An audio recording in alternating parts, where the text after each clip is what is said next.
Time now for Sit 60. This is where I get 60 seconds to talk about anything. Start the clock, please. Here's what's on my mind this morning. Thomas Bach, the president of the International Olympic Committee, is an idiot.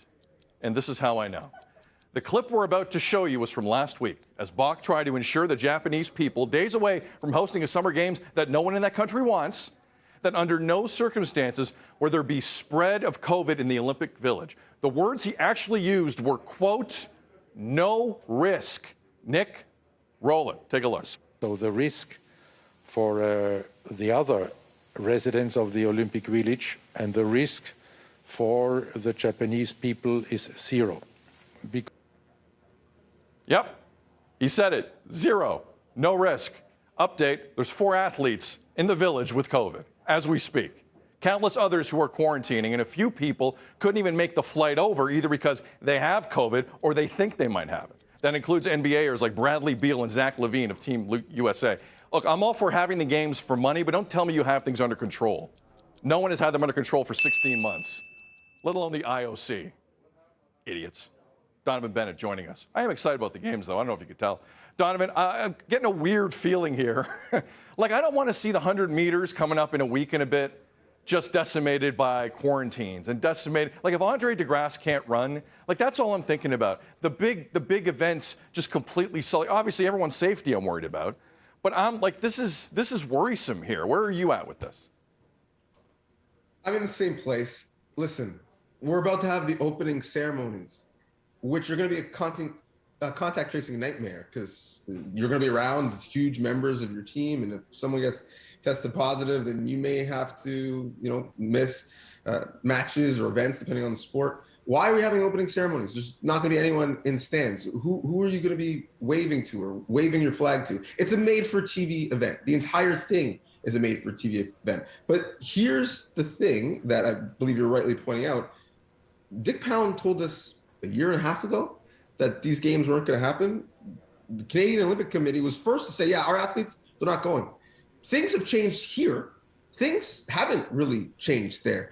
They're still in a state of emergency. Their vaccination rate is below 20. And so you're going to take 22,000 people, fly them into a country that is struggling with COVID-19. That is a recipe for disaster, really. So you are right to be concerned. It's also really interesting to me that this country still hasn't announced what delegation is going. I think that tells you everything you need to know, because Canada not that long ago, a year ago, said, no, we're not sending our athletes. First country on earth to do that for last year's game. We're going to protect our athletes. Nothing from this federal government on the safety of our athletes. Nothing. Zero. We don't even know if we're sending a delegation. Jill Biden, the First Lady of the States, just decided to go. So I'm a little concerned and disappointed, DJ, at the lack of discussion federally about the safety of our people going over there. I find that very surprising.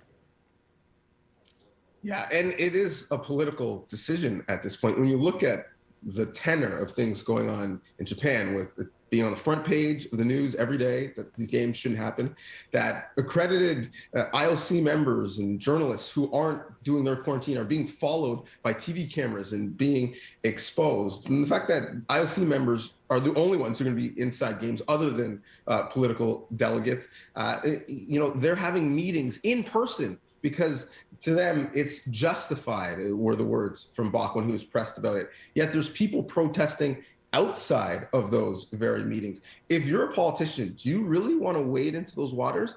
I don't think so. But here's the thing, Sid, and it's the thing that Thomas Bach knows. Despite all of that, guess what? I'm going to watch. I'm going to be on my couch. Many people watching us right now are going to be on their couch watching. And I think, like most things in life, you follow the money. NBC paid a lot of money. CBC played a lot of money. Toyota, even though they're not sponsoring in the country because it's a bad look, they paid a lot of money. But I would just love for some people to read the room a little bit more, even though this is just a made-for-TV product. And I don't think they are. We'll see if our government does. As we've learned over the last 16 months, Donnovan, reading the room is not a skill we all have. Donnovan, great job with LeBron James last week, by the way. Fantastic. Love you, man. Appreciate you. Thank you. Donnovan Bennett, Sportsnet, the one and only. All right, coming up. He's not lying. I'm going to watch, too. You might lose me, but I'll start watching the Olympics. You Sound Off coming up after the break. Ontario Science Table yesterday, with the support of sick kids, by the way, suggesting in low COVID areas in Ontario come September, school's going to be back to normal, just like it used to be. Is it time to bring back normal to our schools? 1-866-267-3797. Feedback at breakfasttelevision.ca.